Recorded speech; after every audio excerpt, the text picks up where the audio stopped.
Entertainment for Thursday night on Thames. At 7, the Krypton Factor Olympic Special.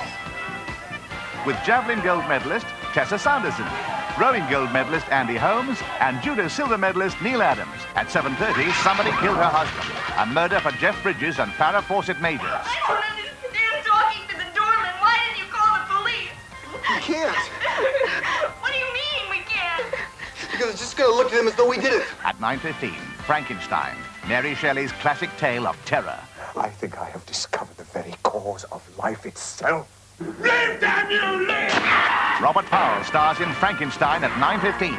Highlights for Thursday night on Thames.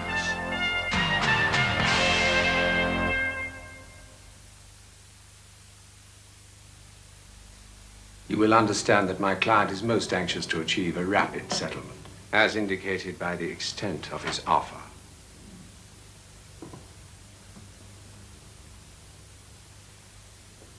An offer you would be well advised to accept. An offer my client insists is not open to negotiation. Nothing can match the taste of Tennant's Extra. Most colds mean two big miseries. This stuffed up nose and sore throat. This double problem needs double-action lockets. Penetrating menthol vapors help clear your stuffy nose, while the medicated liquid center soothes your sore throat. Soon you're feeling like yourself again. That's better. Double-action medicated lockets help clear your nose and soothe your throat. In new menthol eucalyptus, too. Steven Spielberg presents Gremlins. Gremlins, eh? Gremlins, directed by Joe Dante. Now in the West End and at selected cinemas. The Great Comet January sale starts tomorrow, Thursday, December the 27th at 10 a.m. Everything is reduced, so don't miss it. When you need a long life battery, look no further than Gold Seal, an outstanding expression of power and performance. Selfridges winter sale starts Friday the 28th, 9 a.m. Selfridges, there's no sale like it. Open Thursday till 8. To think of getting your own place, but still there's one more job to face. And to help you prepare, Coca-Cola is there to give that big job a big lift. Coca-Cola is it. When you want to feel refreshed, Coke is it. When you thirst for the best, Coke is it. The biggest taste you'll ever get. Coke is it. Coca-Cola is it. This is Allied's greatest ever sale. And you've never seen anything like it. We've taken the usual price of top quality sculptures, 80% wool twists and pure wool Berbers, and torn them up to bring you a sale price of only £7.99, saving £60 on the average room. Save on famous names at unbeatable sale prices. With free fitting on all carpets, $6.75 and over. Save on curtains, too, with up to 50% off thousands of ready-mades. Our finest ever range of velvets from only $14.50 a pair. And free making on hundreds of made-to-measures. It all adds up to Allied's greatest ever sale. And it starts Thursday, 9 a.m.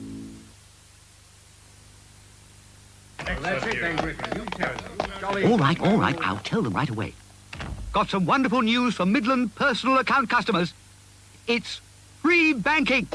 Yes, as long as you stay in credit, you get free checks, free statements, free auto bank withdrawals, and free standing orders. You don't have to pay a penny for any of them. Way! So if you're not getting all these free from your bank, you know what to do. Talk to the Midland. They don't call us the listening bank for nothing. If you're stuck with a problem this Christmas, we're here to help until Thursday morning. Christmas Line is a confidential telephone information service open 24 hours a day. We know about cash points, chemists, what's open when, and if you're in trouble, we can help. So you aren't alone. If you need to, ring us on 388-2388. Christmas Line! Elton John in Central Park, including some of his biggest hits tonight at 11:05.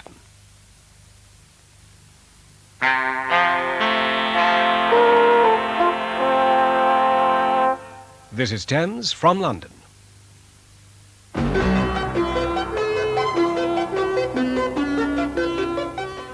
Libyan hostage families celebrate. They should be home in a fortnight. Duke's grave desecrated. Anti-Hunt group issues hit list. And Borough Hill lad wins at Kempton Park. Just. Good evening.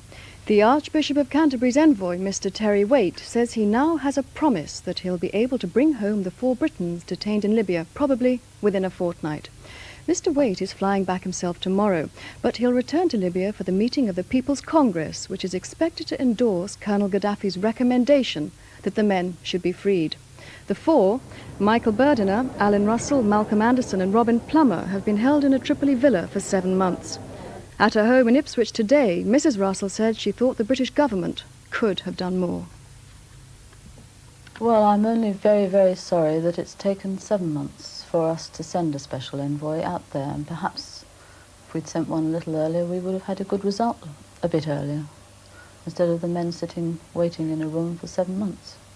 How soon do you think your husband will be back here at home? Well, I don't know, but I hope very much at the beginning of January. Has it been a lonely Christmas for the family? Yes, I think we've done our best, but it's not at all the same as not having their father here. He's a very lively character, you know. But you're confident that he will now be coming home? I hope so. Colonel Gaddafi has said that he thinks the men should be released now, and he's promised he will talk to the General People's Congress and say that he feels it would be a good idea if they could be released. And I think he's acted in a very generous and honourable way in his negotiations with Mr. Waite. There was a noticeable easing of tensions today as the Archbishop's envoy made his way to the Libyan People's Bureau for an urgent meeting. Last night in his Bedouin tent, the colonel said he wanted the 4 Britons freed. His word has now spread to the Libyan people, whose congresses will almost certainly make a positive decision. On his return to London, Mr. Waite will brief both the Archbishop of Canterbury and the Foreign Office about his success. We had a very cordial and good meeting this morning, and there's every indication to believe that things are moving forward and progressing, as Colonel Gaddafi told me yesterday. So you can now offer some real hope to the families that their men may be home in the new year?